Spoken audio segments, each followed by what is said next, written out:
Ali Aïdara, vous êtes le président fondateur de l'Institut Mosdaïr International. Quelle est la mission principale de l'Institut Mosdaïr?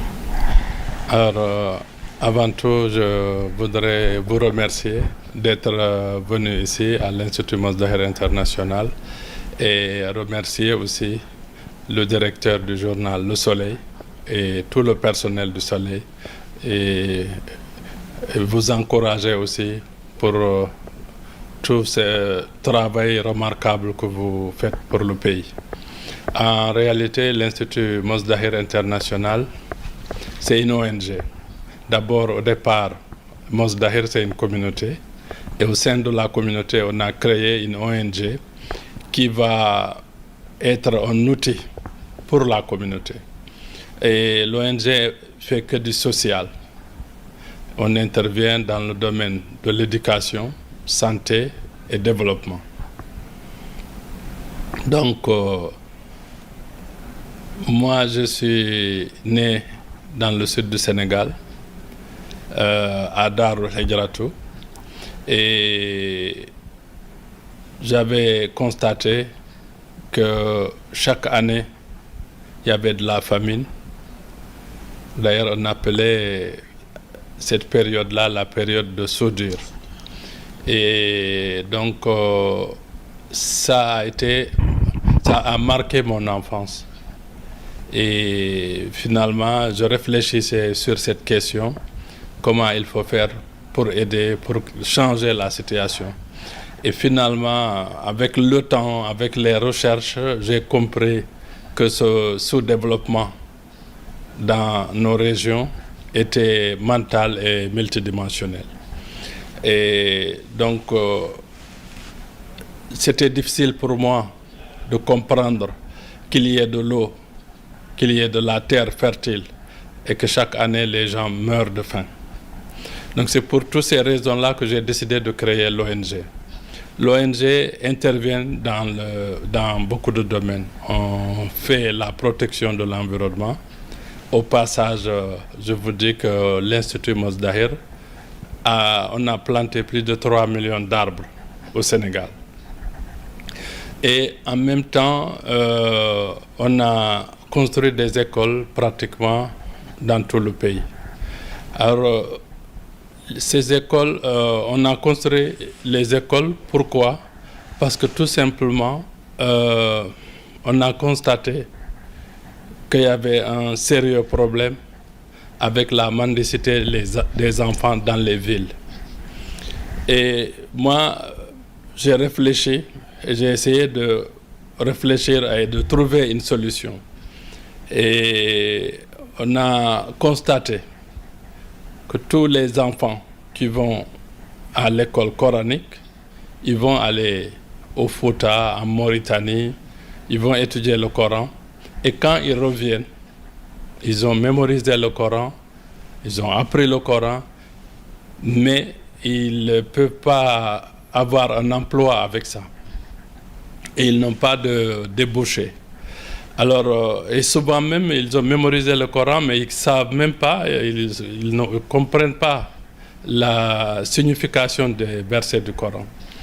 Et je ne dis pas tous, mais certains. Donc, ces jeunes-là n'avaient pas trop le choix que de prendre les enfants et de les amener dans les villes. Avant, les enfants talibés, effectivement, pratiquaient la mendicité, mais c'était différent. C'est-à-dire que c'était uniquement dans le but de nourrir les enfants. Donc les populations même dans le village ou dans le quartier étaient contents de nourrir l'enfant. Et parce que dans l'islam, il est recommandé d'aider les étudiants, ceux qui cherchent la connaissance. Et il y a beaucoup de rétribution. Donc ce qui fait que les gens étaient contents toujours de donner à manger, à boire aux enfants. Mais avec l'évolution du temps, avec les besoins, avec l'arrivée des téléphones portables, les téléviseurs, et voilà, c'est-à-dire le modernisme qui a fait que ces maîtres coraniques ont besoin d'argent. Ils ont besoin de vivre. Alors ce qui fait qu'ils demandent à ces enfants-là de ramener de l'argent. Et c'est là où tous les problèmes se posent. Alors, nous, ce qu'on a fait depuis 18 ans, ici au Sénégal, et ce que je vous dis, nous avons les archives, c'est-à-dire c'est vérifiable. On a fait des séminaires de formation pour ces maîtres coraniques. Ceux qui acceptaient de venir, on leur a fait des formations et certains, on a travaillé à les former, à rehausser leur niveau. Et on a constaté qu'il y avait beaucoup parmi eux qui avaient le potentiel. Et ces gens-là, on les a amenés même jusqu'au niveau bac en arabe. Et on a réussi à les envoyer dans les universités à l'étranger pour se former, pour faire des études supérieures.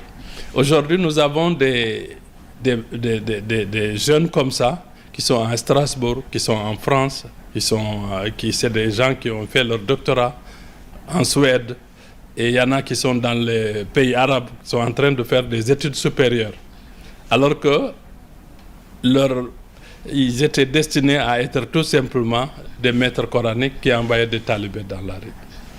Ces séminaires de formation qu'on a fait depuis 18 ans, je peux vous dire qu'on a formé au moins des milliers qu'on a formés. Et ceux qui ne pouvaient pas aller à l'étranger pour étudier, on s'organisait, on leur faisait des séminaires pédagogiques pour pouvoir les organiser, les ramener dans leur village. Et on construit des écoles pour eux. Et l'ONG leur donne un peu des aides mensuellement, tous les mois. Et ça leur permet de rester chez eux et de garder les talibés dans leur environnement. Ça, c'est ce que nous avons fait aussi. Voilà. Si vous me le permettez, une relance. On sait que depuis quelques années, on parle de projet de modernisation des Dara. Avec ce que vous expliquez, on peut dire que l'ONG Institut Mosdaïr s'est depuis longtemps engagé dans ce processus-là. Bien avant qu'on parle des Dara modernes, nous, on avait fait ce qu'on appelle éco-village déjà à Nadjaf, dans le sud du Sénégal. On avait fait des écoles partout et en même temps, nous, on ne s'est pas limité seulement à moderniser les Dara ou à enseigner seulement le Coran et l'islam. Mais ce qu'on a fait aujourd'hui, toutes les écoles qu'on construit, on enseigne le programme national avec une éducation islamique et arabe. Ce qui fait que l'enfant, quand il va avoir le niveau bac, il sera déjà bilingue, il pourra continuer ses études en français ou en arabe. Donc ça, on a fait ça. Et aujourd'hui, je peux vous dire qu'on a des écoles à Louga, à Dara Djolof, à Kaolack, à Kaffrine, à Kolda et en Guinée-Bissau. Comme vous savez, la plupart des talibés, les enfants de la rue, viennent du sud du Sénégal et de la Guinée-Bissau. Je peux vous dire 80% ou 90% viennent de ces régions-là. Et à Guinée-Bissau, aujourd'hui, j'ai fait beaucoup d'écoles, à Bafata, à Gabo et dans les villages. Ce qui fait qu'on a réussi à fixer des milliers d'enfants qui étaient normalement qui devaient être aujourd'hui à Dakar et à Kaolack et à Saint-Louis. Aujourd'hui, par ce programme que nous avons fait, on a réussi à les garder chez eux. Mais ce qui est important, nous, ce que nous faisons, c'est pas, on ne prétend pas pouvoir régler tout le problème, mais on essaie juste de faire des projets pilotes et pour montrer que c'est possible. C'est-à-dire que c'est possible de régler ce problème de mendicité des enfants, mais il faut qu'il y ait une volonté de tous et qu'il y ait les moyens nécessaires pour ça. Vous avez dit que c'est possible de régler ces problèmes de la mendicité. Quelle est la solution préconisée par l'ONG Mosdaïr International? La solution, c'est comme je viens de dire. Il faut absolument qu'il y ait une concertation et il faut amener les jeunes qui vont étudier que l'arabe et le Coran à accepter d'être formés. Parce que souvent, la plupart, c'est des jeunes et ils ont un potentiel. Ils mémorisent déjà le Coran. Et il suffit de les prendre 6 mois, 1 an pour améliorer leur niveau d'études et soit finalement les dissuader même à rester maître coranique, mais à faire des études supérieures, à être autre chose. Ou bien si on sent qu'ils doivent rester toujours comme maître coranique, leur former et leur donner une bonne formation et une assistance pour qu'eux-mêmes repartent avec leurs talibés dans leur environnement. Mais si on ramasse les enfants dans la rue, on les ramène, on ne trouve pas une solution pour le maître coranique, le lendemain, les enfants vont revenir. Ou bien on va ramener d'autres enfants. Donc la solution il restera sans suite. Parce qu'aujourd'hui, je peux vous dire, nous avons plus de 300 et quelques écoles et maîtres coraniques qui sont en Guinée-Bissau et au Sénégal. Et chaque école, c'est des centaines de talibés qui a. Faites l'addition vous-même, vous verrez qu'il y a des milliers d'enfants qui devaient être à Dakar aujourd'hui, que l'Institut Mozdahir International a retenu chez eux. L'Institut a été créé au Sénégal, mais aujourd'hui, on a remarqué que vous êtes présent dans beaucoup de pays de la sous-région. Oui. Pourquoi ou à quel moment avez-vous jugé nécessaire d'étendre les tentacules de l'Institut? En réalité, c'est lié à ma personne et à mes relations avec les dirigeants africains. Par exemple, quand j'ai travaillé au Sénégal, à un moment donné, le président Feu Malam Bekay Sagna de Guinée-Bissau m'a dit, Chérif, je voudrais que tu viennes faire en Guinée-Bissau ce que tu fais au Sénégal, parce que j'ai vu que tu fais un très beau travail là-bas. Et c'est comme ça que je suis allé en Guinée-Bissau et on a travaillé et finalement l'ONG a signé un accord de siège avec la Guinée-Bissau. Et c'est le cas pour la Côte d'Ivoire, le Mali, le Burkina. Voilà. Et quelle appréciation faites-vous du projet ou bien programme de retrait des enfants de la rue qui a été débuté depuis quelques années? C'est comme je viens de vous dire, je pense que ça, ce n'est pas la bonne solution. Parce que si vous prenez l'enfant, vous le retirez, vous le ramenez à son père, souvent les parents, eux-mêmes, ils n'ont pas les moyens de pouvoir entretenir cet enfant. Ils préfèrent leur enfant à Dakar avec leur maître coranique que de garder leurs enfants au village, ils n'arrivent même pas à les nourrir. Et finalement, l'enfant qui est ramassé, il est traumatisé, il est perturbé, et on le ramène chez lui, et les parents, une semaine après, 10 jours, le renvoient encore à Dakar. Donc l'enfant devient un jouet. Et moi, je pense que c'est dommage et que c'est triste, et que ça doit s'arrêter. Et on doit réfléchir à d'autres solutions qui sont beaucoup plus humaines. Peut-être ce sera peut-être la dernière. Aujourd'hui, quelles sont les perspectives ou bien les projets de Mozdahir International?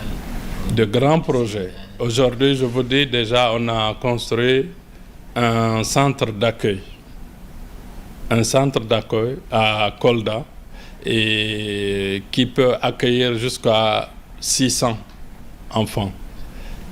Et c'est un investissement de plus de pratiquement entre le centre d'accueil, le lycée et le projet de Kolda, c'est un projet de plus de 2 milliards.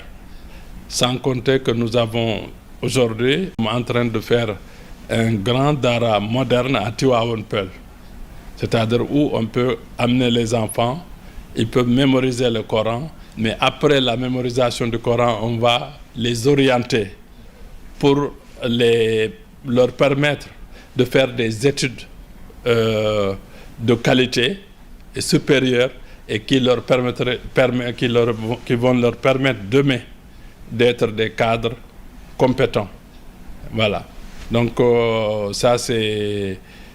mais on a des projets à Bamako, à Ouagadougou et donc dans toute l'Afrique, on a construit des écoles, des instituts, des lycées, des centres d'accueil, des orphelinats.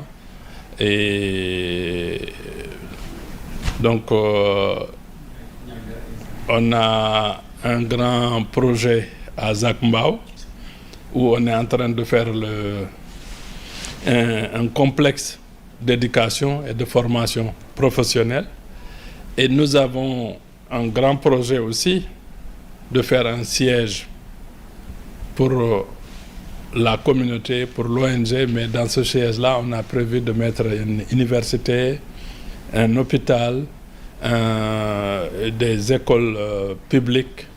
Et même, on a prévu vraiment de faire des projets socio-économiques dans l'enceinte du projet. Donc, l'ONG, nous travaillons malgré les difficultés que nous rencontrons. Donc, nous avons fait beaucoup de choses ici au Sénégal. Nous avons, en 2005-2006, fait venir 24 maçons du Burkina Faso au Sénégal pour former des jeunes Sénégalais à faire des constructions qu'on appelle voûtes nubiennes. C'est des maisons qui sont construites à 100% avec des matériaux locaux. Et on a fait l'expérience, on a construit plusieurs maisons à Nadiaf, dans le village de Nadiaf, sur le fleuve Gambie. Et ces jeunes-là qui ont été formés, non seulement pendant qu'ils faisaient la formation, ils travaillaient, on les payait. Et à la fin aussi, ils ont eu leur diplôme et on les a libérés. Aujourd'hui, ils sont partout au Sénégal et ils ont leur métier. Donc, l'ONG fait des séminaires aussi. Beaucoup de séminaires de formation, de la sensibilisation. Donc, je pense que au Sénégal, on a fait beaucoup de choses. Par exemple, on a fait des jardins maraîchers pour aider les villageois à faire des maraîchages, produire ce qu'elles mangent et le surplus, de revendre ça dans les marchés hebdomadaires. On a fait un grand projet de bananeraie sur le fleuve Gambie. Et là aussi, on a vu des immigrés qui travaillent en Europe, en Espagne, qui sont revenus maintenant, qui travaillent dans ce projet-là. Parce qu'ils disent finalement, en Espagne, on fait la même chose. La seule différence, c'est qu'ici, nous sommes chez nous. Donc voilà que l'ONG fait beaucoup de réalisations. Merci beaucoup. Merci.